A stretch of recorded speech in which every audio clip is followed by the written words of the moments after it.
The main point of today's video is to talk about the best way, in my opinion.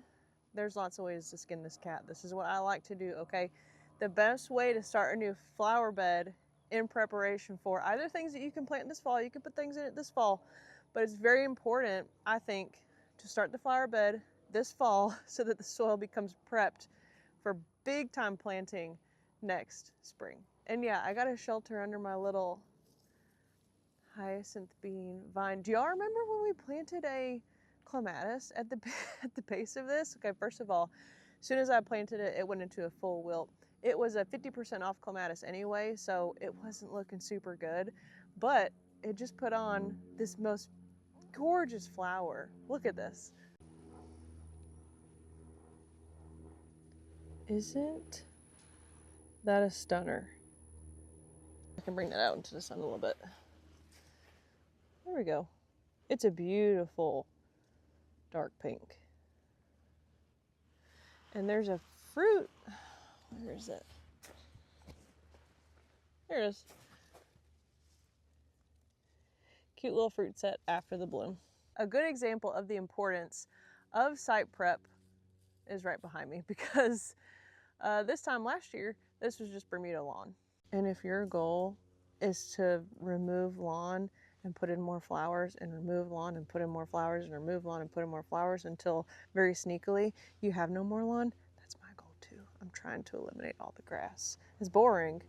Plus, when you think about all this compared to that, I mean, who wouldn't rather look at this compared to that? Because I'm not about irrigating a lawn and having like a monoculture, a monocropping type lawn where, oh, it's all just Bermuda or it's all just some kind of RTF. Like I don't care about turf. I don't care about a green lawn. That does nothing for me. This does it for me, because do we see any butterflies over here?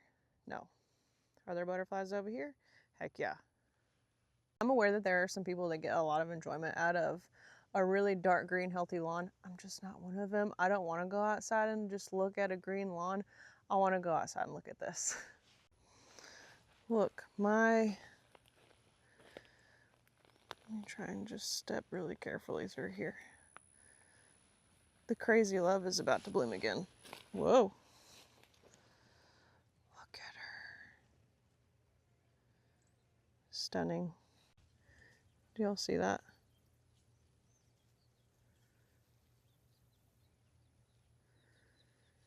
So cool. That's a peach perfectionabilia that has at least tripled in size since I put it in. This is its first year in the ground, and it has absolutely blown me away. And this one was also just Bermuda last year. Well, look at her now.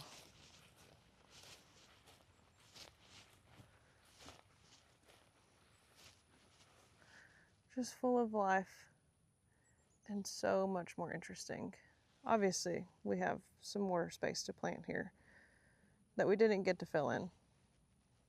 Look at this Golden Jubilee Agasaki.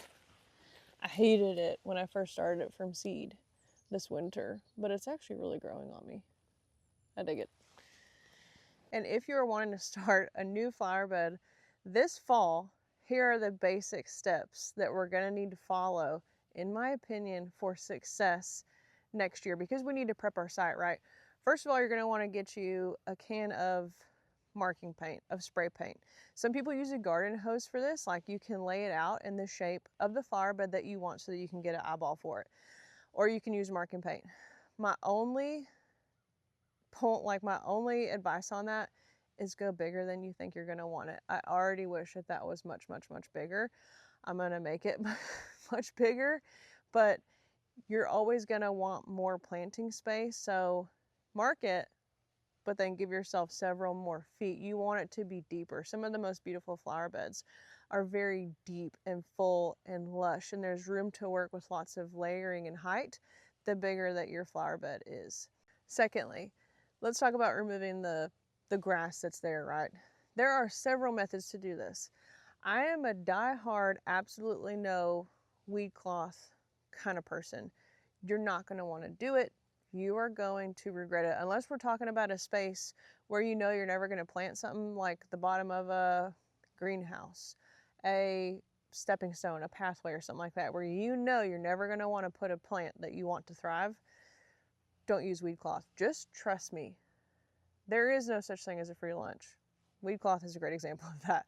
I'm not a big fan of the cardboard thing, but I know that some people have success with that, and it does require a lot less work. And I'm not here to say that I understand that people have physical limitations when it comes to gardening. So please don't take this as me saying that cardboard is terrible. I just don't like it. I remove the Bermuda in a small garden bed by hand, or I bring in a tiller. Let me show you. Under the shade of this gorgeous, gorgeous American elm. There's a zoomed out view of it. This is one of my favorite trees that we have. I know that sometimes people think of elms as trash trees, but they're actually gorgeous native shade trees. Isn't it beautiful? Anyway, here's the newest flower bed that I cut out. It's been several weeks ago now, and I removed all this grass from hand. I didn't bring in a tiller. I'm cautious about tillers when it comes to tilling underneath trees, right? Because I don't want to tear up the root bed. So I removed all this Bermuda by hand, and it probably took me six hours-ish of doing the method. I'm gonna show you what I did, but I did remove all this by hand. I'm not saying never bring out a tiller. There are scenarios in which you're gonna need, like in a really big garden bed, and you're not gonna be chopping up the roots of a tree. You could bring in a tiller if you wanted to. But I would say till only that one time, because tilling can be very hard on the soil life that's living in the soil. And that whole tilling is killing thing, that saying exists for a reason. These are the tools that I use to remove all the Bermuda by hand. One of them is an edging tool. You can get this off Amazon. And all you're gonna do is, following your spray paint, you just step on it and you lift the sod or the turf away. Do that around the whole exterior of where you have mapped out your new flower bed to be, right? After you have done that and you've gotten your shape all edged out, right? You've come back along and you've pulled the Bermuda up, because that edging tool is good because it slices into the Bermuda, and then as you pry it away, you can lift the Bermuda up in like a little block, and you can shake all the dirt off and toss the Bermuda behind you, and then I come back by with a rake and like rake up all the Bermuda pieces that I've been throwing behind me. It never fails that he tries to catch them as I throw them, which is weird, but it's a border collie thing, I guess. And then I come back by with this guy, and as I'm setting, I use this sharpshooter, bill dookie, whatever you want to call it. You come back by, and now that you've made a break in the Bermuda with your edging tool, you come back by and shove this underneath the Bermuda like so, and pop it, and you can grab big clumps, shake the dirt off, and throw it back. And then I just worked my way along like this, all around this big bean shape. That way is hard work, but it's worth it, because if you can pull up all those Bermuda rhizomes, it makes your weeding journey in this flower bed in the future much less intense, because the better that we remove all that Bermuda in the first go around, then the more heavily we mulch, which is the next step. I promise I'm getting there. The less weeding chores you have to do in this flower bed. Okay, if you do this right the first time, you're gonna save time later. Now, if you use a tiller, till the Bermuda and then come back with a metal rake, rake, rake, rake, rake, rake. When you think you're done, continue to rake. You're raking all of that Bermuda out, because if you just till it and then walk away, all you've done is buried a bunch of Bermuda rhizomes, and they're gonna come back bigger and better than ever. That's just how Bermuda is. So you gotta rake all those rhizome pieces out of your new flower bed before we come back by with mulch. So as you can see, when I was done removing all my grass, I came back by with wood chips. It's really important as soon as you remove all of the grass in your new flower bed to come back by with something, be it leaves. If you're doing this at the time of the year when you have tons and tons of fallen leaves, put the leaves on there. Spray them to keep them from blowing away, like with water or, you know, whatever you got to do. Wood chips. This was what I had to cover this space. So wood chips went down. This fall, I will cover this with leaves as thick as I can possibly get it and probably work it into the wood chips, right, so that the leaves don't blow away. I'll make sure it's well watered. I want a ton of organic material on this new flower bed to be breaking down all fall and early spring. That's one of the key parts of this soil prep, is the addition and the layering of the organic material on top of the flower bed, okay? That is going to improve the soil as those things break down all fall and winter. And I layer and layer and layer it. It's gonna break down, I promise. I promise it's gonna break down. I'm in an area of Texas where it does not really even get that much rain, and these things are breaking down. Like, go thick. Go big or go home on this material, because you're not only improving the soil structure, you're gonna be putting almost like a smothering layer that is gonna prevent a lot of weed seed germination in the spring. The thicker that you go, it's really gonna smother out a lot of those really problematic weed seeds that we may have accidentally introduced into the bed or dug up by disturbing this area. Like this area that I just showed y'all was full of pigeonberry. I'm sure it'll come back. I think I dug a lot of it up, but I'm sure it will come back. But the thicker that I bury this thing in leaves and wood chips and compost and stuff like that, that's going to improve the soil, the more it will likely smother out those really problematic weeds. And when we talk about weeds in the flower bed, this was this, okay? This was this. And all I did was the method that I just showed you, okay? I promise you, there's no tricks here. And every now and then I gotta come out and get weeds like this. But for the most part, because this mulch layer is so thick, it's breaking down. I've got some good stuff going in here now. I'm getting pretty proud of this flower bed. And look at it on its first year. Every single plant that you're seeing did not exist in this space a year ago. In fact, I only really started planting it in earnest in March. Same thing with that one, y'all. It's not complicated, I promise. And I will continue the leaf and wood chip and leaf and wood chip. I do that kind of back and forth thing every single fall and winter. The trees and the fallen branches and the nature is providing the material for soil improvement. There's no secret here. There's no quick fix. Things have to break down from the top down, okay? Think about like our native forest floor. What does it look like? Fallen leaves on top, really dark and crumbly, because as branches fall off the trees or twigs fall off the trees or trees fall down, they just decompose in place, right? And they improve the soil. They provide cover for insects. They provide nesting material. They're providing shelter for little bugs, and then the birds go through and they eat the bugs, or whatever it is. The frogs and the turtles come through and they aerate the soil by interacting with it. All those things are so important to the health of the soil, and that's why we want to immediately cover it with these things. As soon as we remove, it's like you're scalping it, right? And removing all that Bermuda. We got to come back by with the organic matter really consistently in order to keep improving upon that soil and make it a really productive place for plants to grow. And my hope is that, when y'all come back by and see this space next year, it's going to be as big and full and as beautiful as that over there. Okay, let us plant our ferns, because we're going to plant them in the flower bed that I just got done talking your ear off about over here. Before we pick up our ferns, y'all have got to see this plant that I picked up. Can y'all believe how pretty this is? I walked past this a couple times when I was at Lowe's. The Lowe is in Cleburne. And I'm so taken with it. It is so pretty. Look at these stems. The color of this foliage is so beautiful.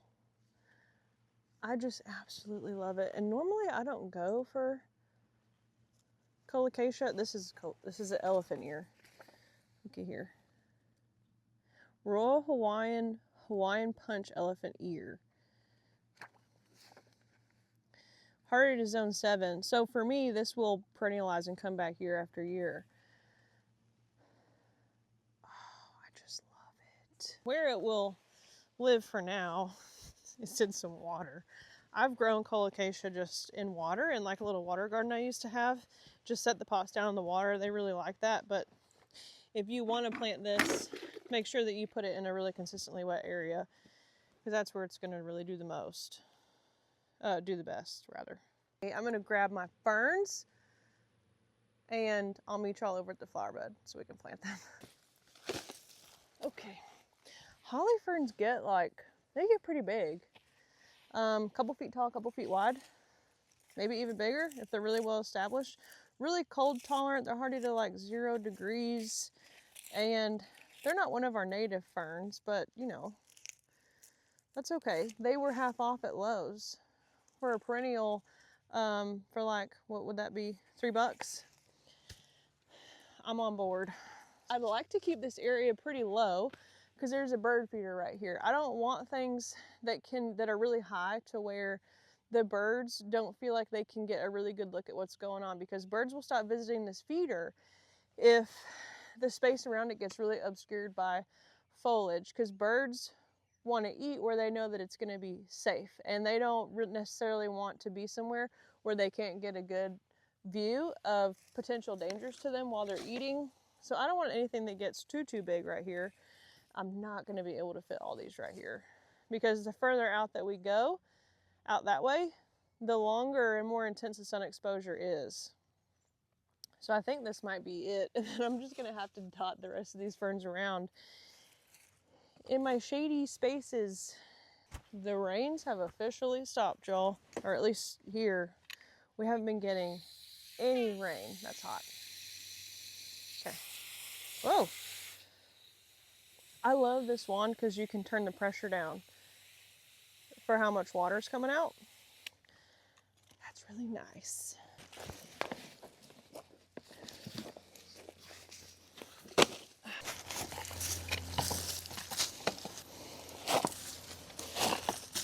This is right under the shade of an althea and a big hackberry.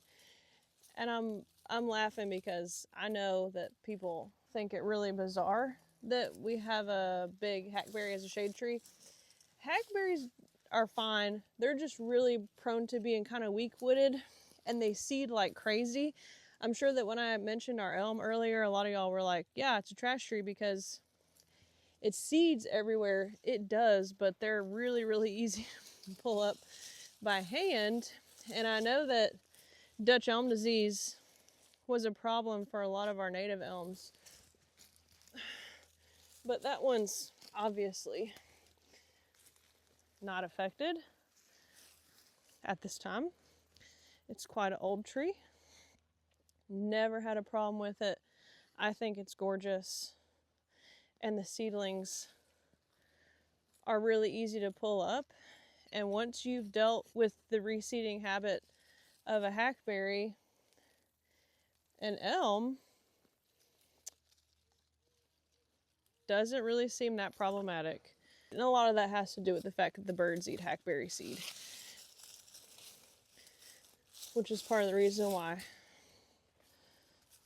I'm fine with having it.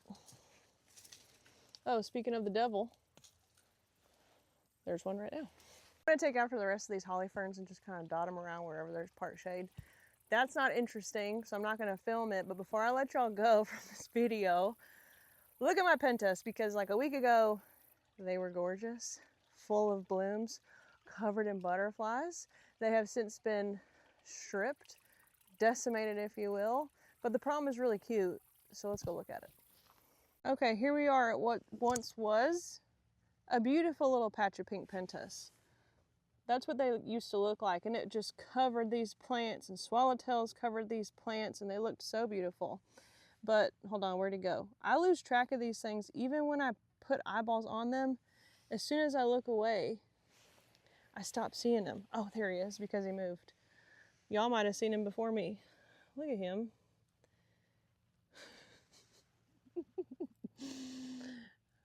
Dude. So there's several of those on here.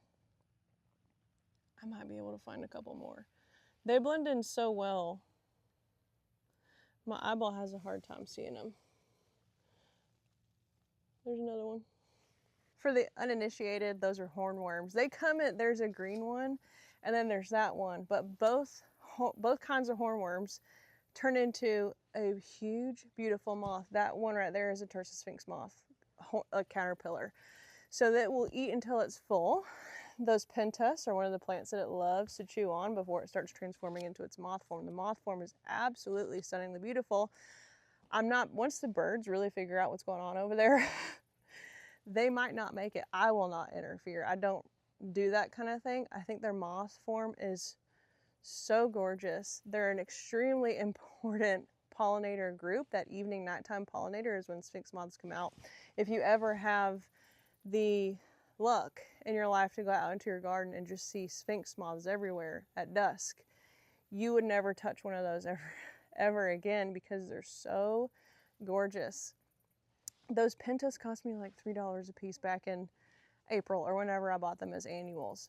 I'm so not worried about it. I can't even communicate. I'm actually more excited that they're being taken out that way than by a frost.